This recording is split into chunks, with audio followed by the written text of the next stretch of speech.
everyone, this is Steve Weintraub with Collider, and we are here at the Cinema Center at the Toronto Film Festival. I want to give a huge thank you to Range Rover Sport for being our sponsor this year. They're allowing us to be able to cover all the different films here, and I really want to give a sincere thank you to them. It is expensive to be at a film festival, and I just want to say thanks. And now, I really want to start with congratulations on Rez Ball.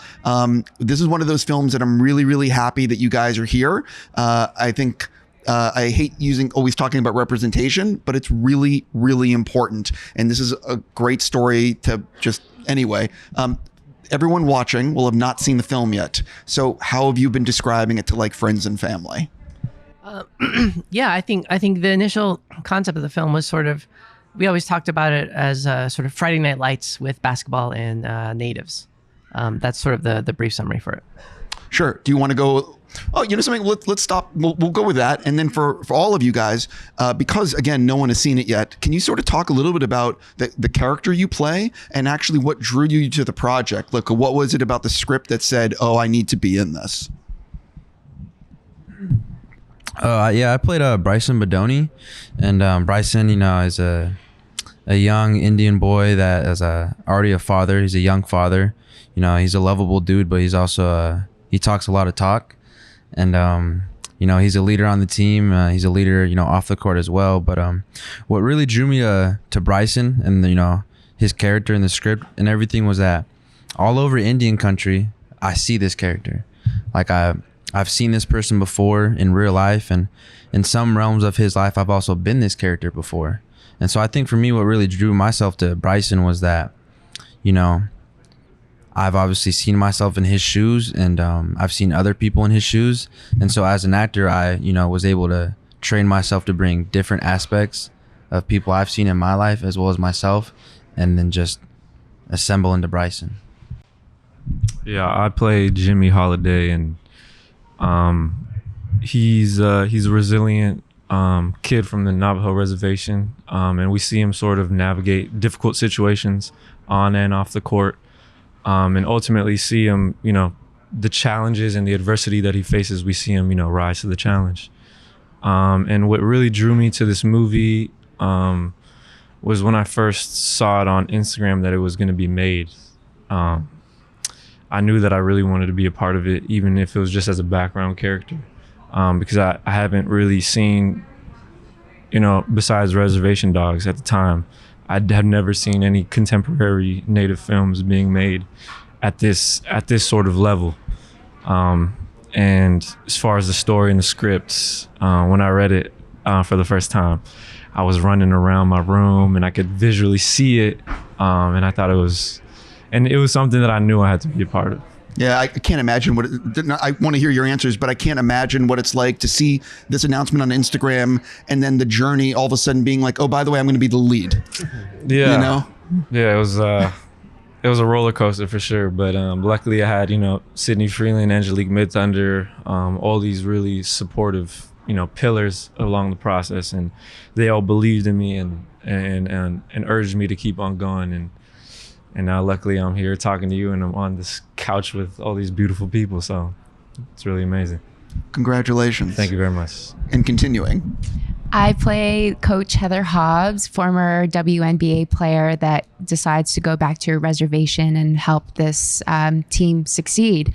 One thing that really drew me to the film is actually just snowballing off of what Chani said, is that I think these two are living examples of what a film like this can do for not just the community, but individuals, making their dreams come true and now opening this entire new world of possibilities for them. And that's one thing that really draws me to the making of anything in the film and TV business. So just to be part of a story that resonates so deeply close to our communities, tackling issues with suicide, mental health in particular amongst young men, is something that I work within the Indigenous communities outside of acting myself, and I have been my whole life. So to be a part of a film that, Sydney created, and to have someone like Sydney who guided us through the entire process, and just to be such an incredible leader, it was just a blessing. And I really hope that this film is a blessing in so many other ways for so many of our communities on a national level. I play Gloria Holiday, who is Jimmy's mother, and she was a high school basketball star. She played basketball with Heather, with Heather when they were growing up, and then she had a series of events that made her kind of fall off, and she's struggling with that in this film, and we see this arc. That's one of the things that I was the most drawn to was this character Gloria. I was also immediately drawn to working with Sydney on a script that she wrote with Sterling Harjo, and then with Netflix, with a budget, with this platform. And that was a combination that I really can't think of having read in any, recently at all. It was very, very special immediately.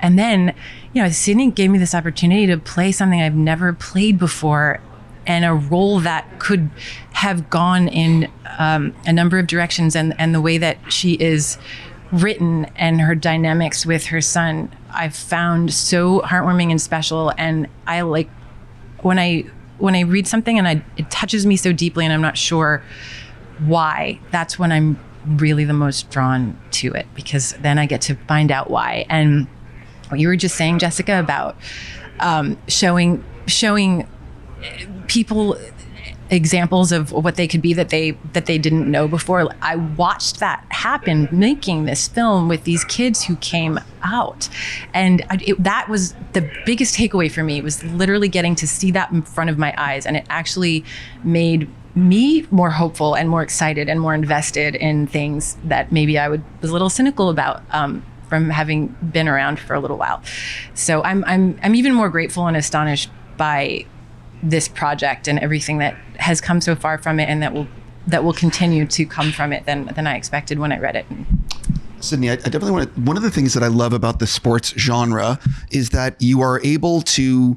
There's so many sports fans, and you are able to give them the sports, but you're also able to shine a light on so many things that are not just about the basketball game. And so sort of talk about what drew you to this genre to tell this story, and what I sort of just said, which is you're allowed in this genre to explore so many other things in that umbrella. Yeah, no, I think that was the conversations that we had very early on were, we, Sterling and myself very early on, we knew we weren't going to reinvent the sports genre, right? So it wasn't going to be in the what, it was going to be the opportunity to sort of explore different ideas was going to be in the how, right? And so, I think a great example of that is the Coach Heather Hobbs. For example, one of the things that we're both very adamant about is that we did not want to have the white savior character coming, from off the reservation that's going to come in, Dangerous Minds style and teach the inner city kids to, discover themselves. No, we didn't want to fuck with that. So, so we knew the coach was going to be somebody from the community, somebody who understood what these kids were going through. And so that choice had all of these sort of positive consequences, right? So then, because you're dealing with sports film, then you have the sort of the typical tropes, right? Here's the part where they're losing. Here's the part where they're winning. Here's the part where they're overcoming adversity, right? So that's where the opportunity sort of came. So if you have for example, if you have a coach who's from the community, then her solutions have to be oriented that way, right? And then as we started pulling on these different threads, that's where you get these different ideas for something like, oh, she's not going to take them off the reservation to visit a museum or something. No, she's going to find a solution inside. And then, so that's where you get something like a sheep camp. That's where you get something like, oh, what if they use the native language to call plays during a game? And the more we sort of pull at the thread, the more these sort of positive consequences came from all that. So that was, that's one example of how, I think just, sort of adhering to the sports genre was actually a good thing.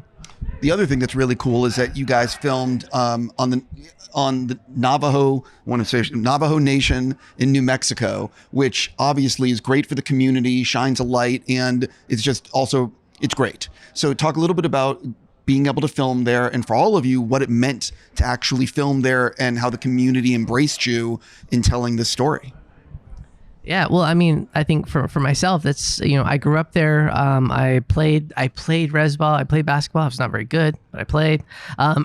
And so, I think to have really had to push. I know that we ran into some hesitation early on of like, well, can we shoot on the reservation? I don't know if it's possible. There's the logistics involved and everything, but for myself, it was like, no, we have to shoot on the reservation. It's not city ball, it's Rez Ball. It's not studio ball, it's Rez Ball. And so, thankfully we were able to make that happen, because there's something that's just like, there are these intangibles to being there, in the location, with the physical geography, with the sort of the intangibles of the area that really sort of like, not to sound cliche, but it's like the location is a character. And so all of those things really sort of like, if you have that as a foundation, all of these other things get to sort of come out. Devin's from a res, Kauchani spent time on reservations, we're all native here. And so I think being back in that environment it almost gave them permission to sort of slip back into that authenticity. So, that was that in and of itself was probably one of the most crucial things for the entire production, was shooting on the reservation. I'm not sure if anyone wants to add anything about actually shooting on the res and if, the way the community embraced you or not. I've actually been doing a TV series out there on the Navajo Nation, and we've had like the president come down for our TV show called Dark Winds. So I got really familiar within the last 3 years of the culture and just how different the ways are. So, as Native people, we all have our practices, and I just assumed all of our practices were the same. I couldn't be more wrong. And so it was just an honor to go back to what's been my second home, it feels like, in a lot of ways, for the last 3 years, and to just continue to honor Sydney's people and the land and all of that. So it was just, it felt very welcoming and comforting to be there, to be a part of it again, and to serve it some more honor with this film. I'll switch to a different question for everyone. So you see the shooting schedule in front of you. What day do you have circled in terms of, oh, I cannot wait to film this? And what day do you have circled in terms of, how the F are we going to film this? Every day. I guess I'll speak. There was this one scene in particular. It's one of the opening scenes where we're all on the bus, and you sort of get an introductory to all the Rez Ball, all the Chuska warriors, and leading. And so we shot it towards the end of the shoot. So like throughout the whole time, we had just been running lines just here and there, so I knew his lines, he knew my lines, and it's kind of that way. And so that one I had circled. I think everyone had that one circled, and it was just and so we finally were able to shoot it. And it's pretty funny because one of the kids, Kusem Goodwind, it was like he had taken off like maybe a week or two from set, and it was his first time back, and during the shoot he could not stop laughing, which is pretty funny because we had prepared so much for this moment, and he just could not get the giggles out, and I think Sydney had to calm him down, and we were finally able to get the shot. But I think that was one that everyone was looking forward to. Well, one that I was looking forward to was the last, I'm going to try not to give anything away, the last scene of the film where this is going to be hard to talk about without giving it away. I should have picked something different, but it's a completely different like vibe and environment for my character, and she's just in a different space, and I got to really, what can I say? We got to crushed it. No, yeah, we just had so much fun. It was really light, and I think after a lot of scenes that were not light for my character, that I was just like really relishing getting to be free and like a kid, and like the scene with Chani where it was like we weren't talking about. Yeah. So that sorry, audience, but you can watch the movie on Netflix, I believe September 27th. September 27th. Sorry, I didn't mean to interrupt. That's it. That was my looking. I was right about the date, right? I can get there. September 27th, or am I wrong? Yeah, September 27th on Netflix. Yeah, I just wanted to make sure I said that the right.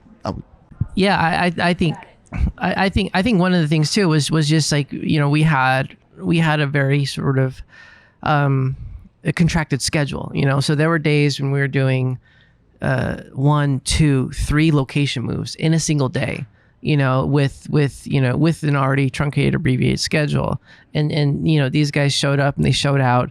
And, you know, with such limited time, you know, you come in, you're getting a couple takes at most at something. And you know, and to come in, it was their first time for Devin and Kauchani. It was their first time ever on a film set. You know, Jessica and Julia really helped also, you know, kind of mentor behind the scenes as well, too. But, you know, I think one of the things I'm really proud of all these guys for is just coming in and nailing stuff on such a tight, limited schedule. You guys didn't even know how tight the schedule was because it's your first shoot.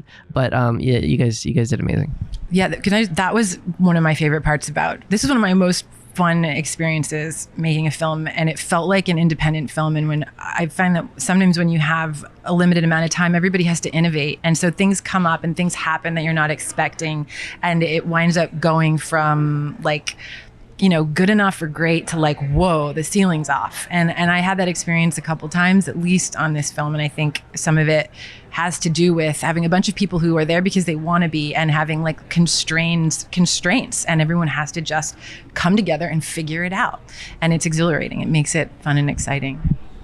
I'm just about out of time, but if you don't mind, I think I have to ask you an individual question. I believe you're doing a voice in Airbender. Or wait, are you doing? My bad.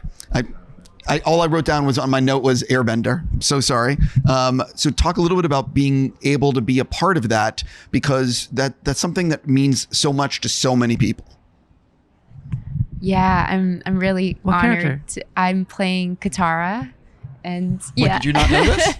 What? Did you not know? I think Sydney's repping. Yeah. I'm a big fan yeah. of Jessica and the series. It's really cool. I actually got to meet Eric Nam, who's playing Aang, a couple weeks ago in LA, and he's a nice human. So and I've met Dave Bautista on another like a couple years ago. Should look at you.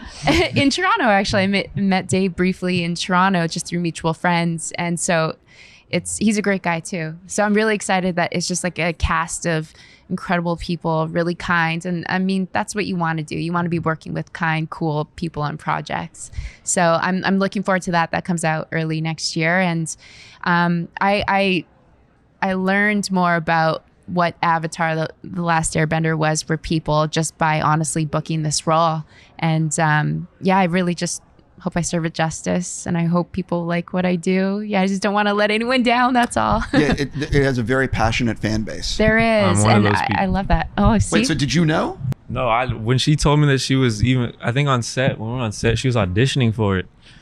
Is that right? Yeah. I was in my callbacks during Rez Ball. During Rez Ball, Yeah. when she was telling me about it, I was like, over the moon. I was like, that's so amazing. I was like, well, I didn't get it yet. And I knew she, Yeah. but I knew she was gonna get it, and I knew she was gonna kill it. And I'm super excited to see it, just as a fan of the series. I would ask you so many more questions, but I have no more time with you guys. I'm just going to say, and I really mean this sincerely, congrats on being part of the Toronto Film Festival. It is a great place to premiere your film, and I'm so happy that this film is going to be on Netflix, where millions of people from all around the world can watch it. It's great. Thank you very much. Thank you. Thank you. Thank you so much for coming in.